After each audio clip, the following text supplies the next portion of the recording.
risotto. I've seen the cooking shows, and it always takes forever to make risotto. It's a labor of love, and we're going to simplify it today. So Okay, that's your job. That's what we do. Chris's job is simplifying supper. Okay. So, I also want to show you this awesome fresh corn. It's so nice and white. It is, and I love this, that I walked into Smith's this morning, and it was done. And it's not any more expensive to buy it already. See how they've almost and you can see it thing? You instead can of see, getting that exactly. nasty surprise instead of at home. taking a gamble. Yeah. So it's 2 of these. Let's see, 5 of these for $2. Let me make sure I get that right. $2 for 5. So that's okay. $2. So not a bad Not price. bad. So what I've done is I put 4 cups of vegetable broth in here, and just below a simmer. broth. And it kind of infuses the corn, but then it also just steams a little bit. So Yeah. it's really easy to cut off of. I hate overcooked corn. Right? I love it when it's just warmed, Me heated too. through. And then this Nice is and so hot. it's so great to do it this way because it just slices right off. And then I'm gonna let that sit for a minute. I'm gonna keep the broth warm. Okay. And we're gonna move over here and start the good idea. risotto, and I'll Okay. come back to that in just a minute. So I've got 1 shallot. You know that beautiful cross between a garlic and an onion. Yeah, it Look looks- how pretty those are. Yeah. So They there it look is. like a small red onion, but they have a garlic They flavor come apart too. just like a garlic and have that flavor, exactly. So I've just kind of let it sweat in here. I didn't want it to get too caramelized or anything. It's just in about a tablespoon or 2 of olive oil. And then what we're going to do, if you would help me, we're going to measure out a cup of arborio rice.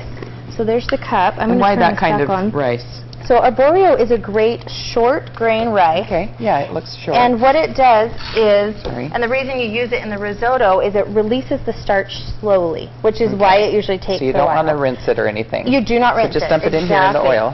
And then what the oil will do is you want to make sure you give it a good stir and coat it, because the oil, as you cover it, keeps it from releasing the starches and getting puffy too quick here. Okay. Because the point of a risotto is to end up with a really creamy, soft rice, almost like a pasta. Okay. And so we're going to let this brown up just a little bit, and then what I'll do is I'll spend the next 15 minutes, every few minutes, just putting a ladle full of the broth into here. And then as it dissolves a little bit, put another ladle. And then when we come back in a few minutes, I'll show you how we're going to add that corn and a few other really fresh ingredients. All right. And you end up with this delicious, beautiful, simple meal. Start simply. That's Love it. exactly Okay, it. we will take a break and be right back with business news. Dining later on in the week. Hey, we'll have a little fun in the Weather Center. Okay, yeah, you'll earn your pay now. Hey, okay. All right, thanks a lot, Chase. Okay, back with Krista Numbers here, and we are working on the risotto. Yeah, we're finishing it up. So for the last about 15 minutes, I've been ladling the vegetable stock into here, and you can see how this rice has gotten nice and plump and soaked that up. So we have the shallots and the rice, and then I did put about 1/3 cup of, you can use white wine or white cooking wine, just infuses it with a nice flavor. And then this is kind of the basic risotto, an Italian risotto, and you finish it off with a little bit of parm, and it's beautiful just like that. But we're going to add some fresh ingredients today.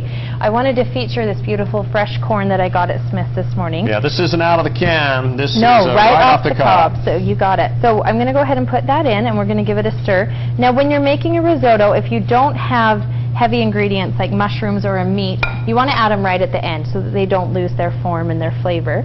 So the corn is in there, and then look at this beautiful color. We're going to add these are some cherry tomatoes I've sliced in half, some fresh basil that you can smell how great that is, and then I've just put a little bit of olive oil on it and some salt and pepper. See how great that There is? you go. This Just is those a nice. last few ingredients really give it some pop. And then the final touch is the Parmesan Reggiano, which I grated right off the rind, and then I'll save a little bit and put it on top as I serve it up. You want to serve this pretty quick because it does kind of loosen up and get gooey, but it's so good if we just went ahead and had this for lunch right now, or you can serve this tonight for your family. It's a great meatless main dish or a wonderful side to any kind of meat or main Well, I guess if entree. you wanted to, you could put meat in it, or Sure. would you want to do that? No, you could. You could absolutely Yeah. put some cooked chicken or some. All right, It's there a you rice go. dish. You can put whatever you want. All right, Simplify Supper. You can get more information, go to our website, just click on, it's ktv.com, click on Food, and that's where you'll see Simplify Supper. It's right there with Yeah. everything you need to get your family around the dinner table. All right, well, thank you very much.